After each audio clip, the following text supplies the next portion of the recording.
सबसे बड़ी अच्छी खबर कि अब कोरोना पेशेंट के लिए वेंटिलेटर या आईसीयू की ज़रूरत नहीं है। ये बात सिर्फ मैं हंगामा फैलाने के लिए नहीं कर रहा हूँ, हकीकत में कह रहा हूँ। इटली जहाँ पर लगभग 25,000 मौतें हो चुकी हैं और सबसे ज़्यादा संक्रमित रहा, उसमें लगभग एक शहर है बरगामो और दूसरा मिलान।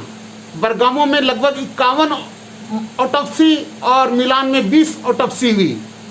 और इसके आधार पर ऑटोप्सी माने मर जाने के बाद जो व्यक्ति कोरोना से मर गए उनके फेफड़े को देखा गया और उनके फेफड़ों को देखकर ये पाया गया कि ये जो बीमारी है, जैसे कि पहले चाइना में 3 ऑटोप्सी के बारे में बताया गया कि इस दवाई ये बीमारी से वायरस हमारे लंग के जो सेल जिसको हम न्यूरोसाइट्स बोलते हैं उसमें जाकर उनको इन्फेक्शन करके जाम कर देता है, जैसा कि सार्स वायरस करता था, जैसा कि MES2 वायरस करता था या और इन्फ्लुएंजा वायरस करते हैं। जी नहीं, लंग के अंदर ये इन्फेक्शन इतना ज़्यादा नहीं होता है, ऐसा नहीं है कि नहीं होता, मगर इतना ज़्यादा नहीं होता।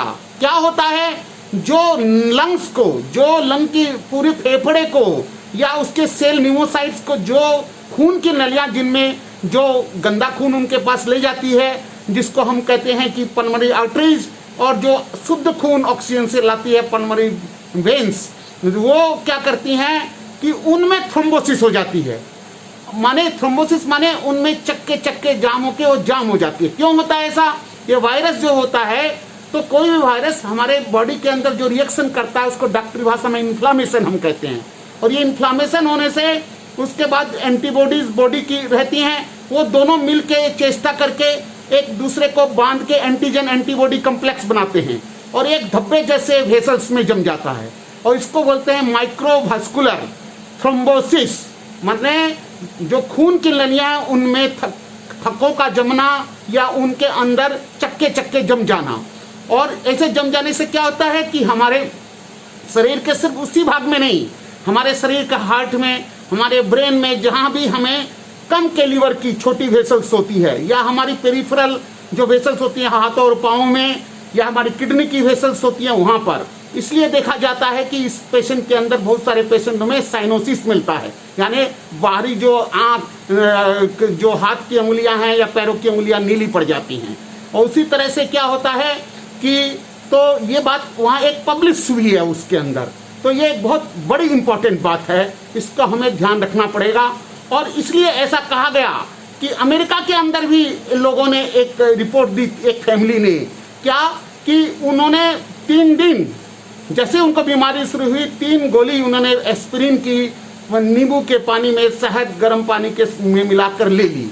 मैं ये नहीं कह रहा हूँ कि आप ये गोलियां लीजिए, आप बिल्कुल भी अपना इलाज मत करिए, आपको डॉक्टर को दिखाना है, मगर मैं आपको इससे समझाना चाहता हूँ। और ऐसा पाया गया है और ऐसा माना जा रहा है, इटली में लोगों ने अपना पूरा बदल दिया। हाँ, और एक बार आईसीयू में आप चले गए, और ऐसा भी अमेरिका के एक सिस्टर ने कहा कि वहाँ वेंटिलेटर में जो जाते हैं 90% मर जाते हैं, वेंटिलेटर में कोई ठीक से देखता ही नहीं, और देखता है तो भी रिकवरी नहीं हो रही है।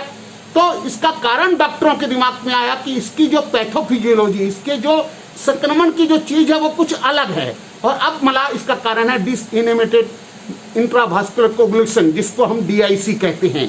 तो ये थ्रोम्बोसिस होने के कारण होता है, इसलिए पाया गया कि इसमें एंटीबायोटिक और एंटीकोगुलेंट, खून को पतले करने की दवाई जैसे एस्पिरिन है, जैसे हमारे पास में, और हमारे टिक्लोवास, टिक्लोवीस, और हमारे पासुग्रेल, बहुत सारी दवाइयाँ हैं हमारे पास एंटीकोगुलेंट के रूप में।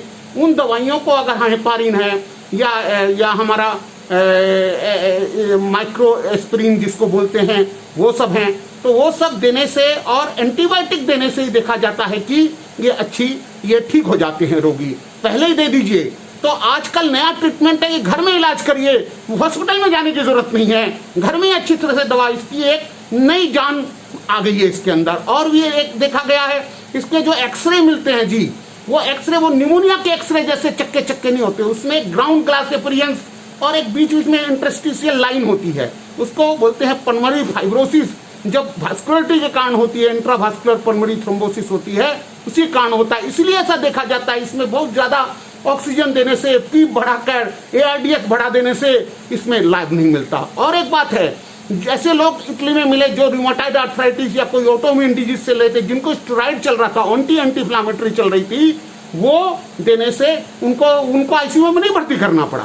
तो हो सकता है, मैं ये नहीं कह रहा कि ये एकदम रामबाण है, इसको अभी डॉक्टरों को देखना पड़ेगा, पहचानना पड़ेगा, अपने अपने एरिया में काम करना पड़ेगा। मगर ये एक बहुत बड़ा रिसर्च है, बहुत बड़ी ब्रेकिंग न्यूज है और आपके लिए बहुत संभावना देने वाली है कि अगर जो पहले चाइना कह रहा था कि इसमें anti inflammatory drug, paracetamol, aspirin, ये सब नहीं देनी चाहिए, स्टेरॉइड नहीं देना, अब बदल रहा है। अब बदल रहा है, इसमें ARDS नहीं होता है, इसमें पीप की वेंटिलेटर की जरूरत नहीं होती है, इसमें एंटीकोगुलेंट, एंटीबायोटिक की दरकार पड़ती है, बहुत ज़्यादा वायरल मेडिसिन की दरकार नहीं पड़ती है। और जब तक वैक्सीन नहीं आ जाती है तब तक ये बदलाव बहुत बड़ा काम कर सकता है। तो आप घबराइए मत, अब आपको वेंटिलेटर, अब आपको ICU, अब आपको बड़ी बीमारी की चिंता नहीं है। आप अपने लक्षण जैसी हो जाएं, जैसे हमारे प्रधानमंत्री ने कहा है, 2 गज दूरी बनाइए, मास्क जरूर लगा के रखिए, हाथों को बार बार धोइए और कोई भी सिम्टम हो डॉक्टर साहब से मिलिए, आरोग्य सेतु ऐप अपना लोड करिए और संपर्क करिए, आप ठीक हो जाएंगे। धन्यवाद।